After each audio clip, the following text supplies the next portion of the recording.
To fix the application was unable to start correctly 0xc000007b in Windows 11, right-click on Start, select Run.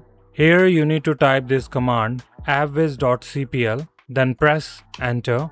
Here you will see Microsoft Visual C++. Click on it, then select Change, then click on Repair.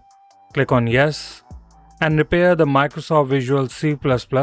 Do the same if you'll find another entry related to Microsoft Visual C++.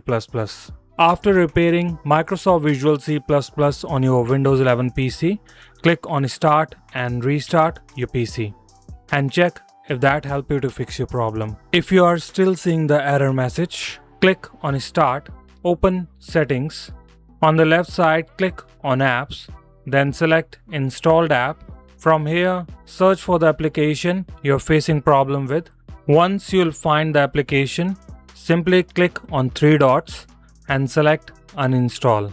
After uninstalling, simply open any browser you have and install the application again on your PC. Hopefully this will fix your issue. If you still need help, leave your comment below or contact us on our Instagram or Facebook page.